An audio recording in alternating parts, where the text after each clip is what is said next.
자, 안녕하세요. 저번 시간에 엔젤 스터디를 앱스트랙으로 살펴봤는데요. 회사 홈페이지에 와서도 이렇게 삼상 결과를 볼 수가 있겠습니다. 작성일은 2019년 9월 29일이라는 것을 알 수가 있는데요.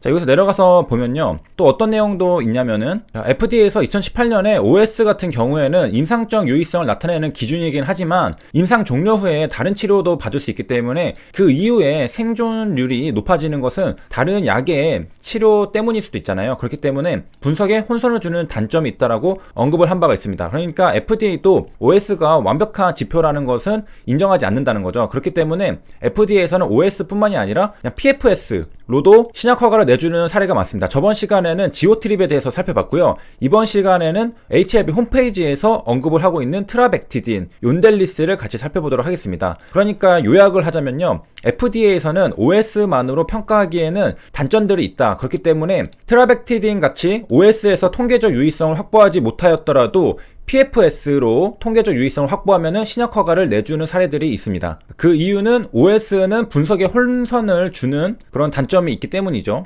자, 그래서 트라벡티딘을 보면요. 굉장히 복잡하게 생겼습니다. 이렇게 생겼는데 엄청 복잡하게 생겼죠? 그래서 이름은 욘델리스라는 이름으로 상품이 판매가 되고 있고요. 자, 저응증은 소프티슈랑 오베리언에 대해서 판매가 되고 있습니다. 자, 이 욘델리스 같은 경우에는요, 아스코에서도 임상적 효과가 발표되기도 했었습니다. 아스코는 우리가 좀 친숙한 거죠. 에스모랑 함께. 그리고 이 소프트 티슈에 관련해서는 20년 만에 나온 치료제라고 합니다. 그러니까 그동안에는 마땅한 치료제가 없었는데, 자, 욘델리스가 바로 성공을 했다는 겁니다. 2008년에 치료제로 나왔다라는 것이고요. 자, 우리가 신약 후보 물질은 연구실에서 만드는 경우도 있겠지만은 자연에서 뽑아내는 경우도 굉장히 많습니다. 자, 이 욘델리스 같은 경우에는 해양 생물의 우리가 멍게라고 하죠. 이 멍게에서 추출한 단백질로 만든 게 바로 욘델리스입니다. 자, 이 욘델리스가 등장하기 전까지는 그 소프트 티슈 관련해서는 어떤 상태였냐? 치료제가 두 개 있었거든요. 이포스파마이드랑 독소로비신 두 개가 있었는데 이 반응률이 모두 20%도 되지 못했고 심각한 부작용이 있었습니다. 그러니까 사실상 제대로 된 치료제가 없다라고 볼 수 있죠. 그리고 1차 화학요법에 실패하면 이제 대안이 없는 상황이었는데 20년 만에 욘델리스가 등장한 거죠. 그래서 결과들이 어땠냐? 임상적 효과나 안정성이 유럽에서 정한 기준을 크게 뛰어넘었습니다. 자, 특히 리보세라닙이랑 비슷한 부분이 요건데, 얀센 같은 경우에는 바로 1차 유효성 평가 지표가 OS였습니다. HLB 리보세라닙도 OS였죠. 그래서 통계적 유효성을 확보하지 못했는데 PFS에서 개선된 수치를 확보해서 2015년 10월 신약 허가를 받았다고 하는데, 이 내용을 HLB 홈페이지에서 이제 같이 언급을 한 것 같습니다. 자, 이거는 더벨에서 나온 뉴스 기사고요. 자, 이제 이쯤 되면은 궁금한 게 있을 텐데요. 연도를 비교를 해보면요. 자, 연조직에서 치료제로 허가를 받은 것은 2008년이라고 적혀 있는데요. HLB에서 언급한 것은 2015년이고, 그 다음에 더벨 뉴스 기사에서도 2015년이라고 나왔습니다. 자, 이것은 무슨 말이냐면요. 그 어프로벌 역사를 보면 됩니다. 자, 2007년에 처음 이제 허가를 받은 것은 FDA가 아니라 유럽이었습니다. 유럽에서 소프트 티슈 적응증에 관련해서 트라벡티딘, 브랜드 네임으로는 욘델리스로 시판 허가를 내줬던 겁니다.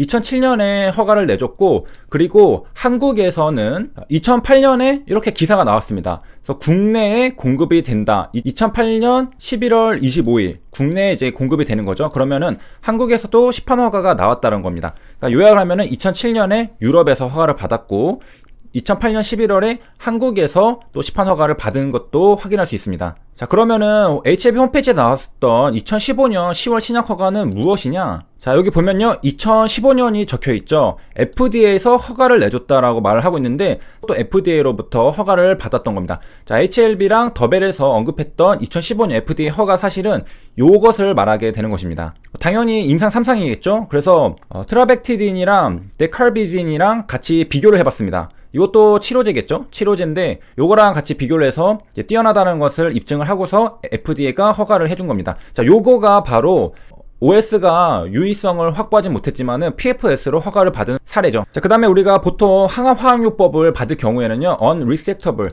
그러니까 수술이 불가능할 때 많이 쓰죠. 그러니까 처음에는 수술로 떼내는 게 가장 최고죠.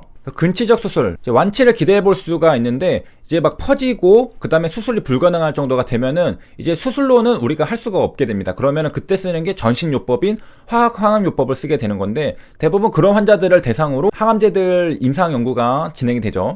자, 그러면 실제로 PFS를 허가를 받았는지도 살펴봐야 되겠죠. 그래서 뉴스 기사를 보도록 하겠습니다. 2015년 10월 26일에 나온 뉴스 기사입니다. FDA에서 허가를 내줬다라는 사실로 시작을 하죠. 자, 그래서 좀 더 이제 확대를 해서 보면요, 데칼바진이랑 비교를 해봤습니다. 518명의 환자들을 대상으로 이제 진행을 해봤는데요. 자, 결과는 어떻게 되었느냐? 트라벡티딘을 사용했을 경우에는 PFS가 4.2개월이 나왔습니다. 반면에서 데칼바진을 썼을 때는 1.5개월이 나왔습니다. 그러니까 대략 3개월 정도 더 오래 살았다는 것을 알 수가 있겠고, 자, 그 다음에 PR 같은 경우에는 트라벡티딘이 더 자주 일어났다라고 표현을 하고 있고요.